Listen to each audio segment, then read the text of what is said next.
It's the radio guy, Mike Prince. Welcome to another episode of the Mike Prince Show. Of course, our daily mission is to bring you news that you could use. Today is no exception to the rule. Like to remind you guys, you can follow me on Twitter at the Mike Prince Show. The YouTube channel is Open Mic Broadcast Network, and our website, obnradio.com. We have a 24-hour dial-in message line, 713-570-6736. And without any further delay, we're going to jump right into today's episode. We have some reports about Waller Bulldog boys basketball and the latest going on with the Southland from Rob Butler. Good evening, Bulldog fans. This is Coach Earl Claiborne with your post-game score report. The Bulldogs faced off against the Fatal Panthers tonight and came up a little short by a score of 65-49. The Bulldogs were led in double-figure scoring by Jackson Mays with 23 points. The Bulldogs will return to action on Friday as they host the Magnolia Bulldogs. Game time is at 6:30. See you at the ball game. Go Bulldogs. This is Rob Butler with your Southland report. According to 247sports.com, here's where the Southland Conference stands in recruiting. Number 11, Incarnate Word. Number 13, SFA. Number 15, Central Arkansas. Number 18, Lamar. Number 35, Sam Houston State. Number 37, McNeese. Number 60, Houston Baptist. Number 73, Abilene Christian. Number 90, Nicholls State. And number 95, Northwestern State. It is expected that the Southland Conference will be looking to add football playing schools. After the Texas 4 departed for the WAC last week, the 8-team league is left with 6 football schools. 4 of those schools are in Louisiana. Now 6 is the NCAA minimum number of schools a football conference can have to get an automatic berth in the FCS playoffs. According to sources, the Southland recently reached out to West Florida. That's an up-and-coming Division II program about joining the league. However, the school said it did not want to move up at this time, but the door might still be left open. Now, the Southland Conference said it would prefer to go after other Division I institutions rather than have too many schools moving up a level to join. That is why Southland Conference athletic directors have talked about rebranding and maybe renaming the league. To that end, the Southland Conference recently teamed up with Eastman and Bodine Incorporated, an executive search and athletics consulting service, to assist the league's presidential board of directors in its plan to review the future alignment of the association, including formulating a process to examine regional membership possibilities. And that's Rob Butler, Open Mic Broadcast Network. We would like to take this time to recognize our sponsors and underwriters.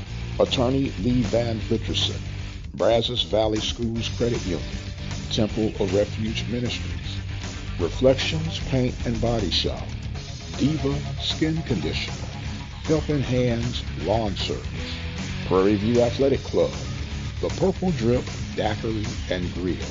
If you or your business would like to be a part of our sponsors and underwriters team, feel free to reach out to us at 832-213-8824. And welcome back to the Mike Prince Show here at the Open Mic Broadcast Network.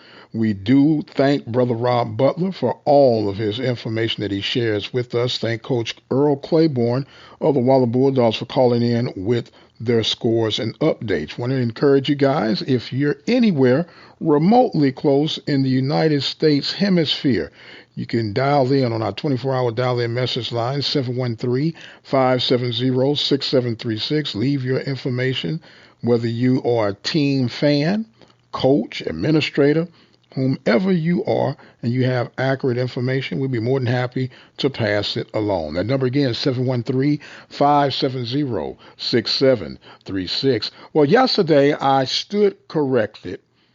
I made the mention in the report of the Lady Panthers being 0-4 when technically they were 0-5. And I do appreciate the insight and the informational pieces that the listener said, hey, Mike, I hate to tell you, but they're 0-5, not 0-4, which still leads me to say it's not quite time to hit the panic button, but we're getting awful close. They are at the bottom of the current standing for the Southwestern Athletic Conference, and the only way is up from now And they'll start that off against Mississippi Valley on Saturday. Mississippi Valley currently in the number 9 spot in the women's division. So you start with whom's in front of you and you keep climbing your way out of this mess. Now, at this point, you want to make the 8. You want to be a part of those that qualify for the tournament. You get into the tournament, anything can happen. As we mentioned, it is a challenging time for Coach Sandy Pugh and company, but knowing what I know about Coach Pugh and her mental makeup alone, she is weathered and ready for the task at hand. Just a matter of not panicking, keeping your composure, and working your way through your plan. Meanwhile, on the flip side of the coin, men's basketball looking good. Defense is the name of the game, and trying to make the most out of it. Reaching their 29th consecutive win, they will go on to try and show, despite of COVID interactions and interruptions, this team is still on a quest for the three-peat. The magic number, of course, is 13. There's a mad scramble to see if these teams can get the 13 games in, which will qualify for the NCAA tournament. Once you get past that hurdle, the rest can kind of take care of itself. From my understanding, there are some contingency plans from the conference office to help get to that 13 number, depending on how the rest of the season plays out. And speaking of the rest of the season playing out, February 27th will be the scheduled kickoff for Grambling Prairie View at Dallas, Texas. Now, it's a 6-game scheduled spring season, and depending on who you ask, the over-under of completing the 6-game schedule is right around 40-50% at this time. More emphasis is put on making it to the fall. We understand the importance of the games moving forward. We understand the psychological wear and tear that is on everyone involved with all of this. Will there be enough to weather the storm?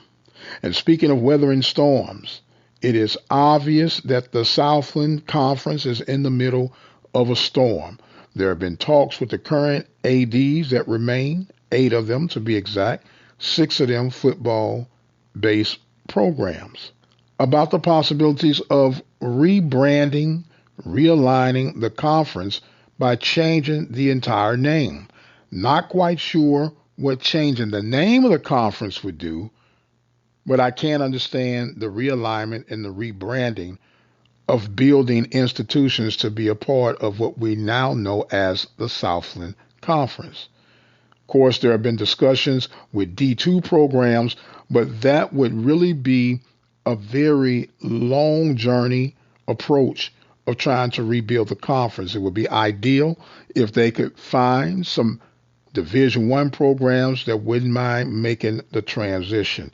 So there are still a lot of moving pieces going on throughout the Southland Conference on how they are going to rebound from the Texas 4 leaving for the WAC. And of course, the Central Arkansas group left for the Atlantic Sun.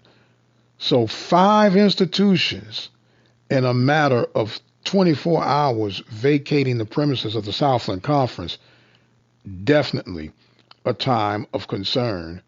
And in the midst of all that we have going on right now, don't forget, baseball season is right around the corner. And there's going to be a lot of diamond talk, of course, with the vacancy of Kerrick Jackson, the knighting of Crenshaw to take over at Southern University, the new baseball moves at Alabama A&M, and the rest of the entire conference getting geared for 2021 baseball. It is our desire and goal to be there every step of the way as things unfold. Speaking of unfolding, it is time that I must exit stage left. My time is far spent for today, but I want to thank you guys so much for joining in with us. Remember to visit the website at obnradio.com. Become a listening partner today to help us carry out our daily missions here at the Open Mic Broadcast Network. Feel free to leave information, questions, or concerns on our 24-hour dial-in message line, 713-570-6736. I've got to go. I am the radio guy, Dr. Mike Prince, and as always, you guys be blessed, and we'll see you on the other side.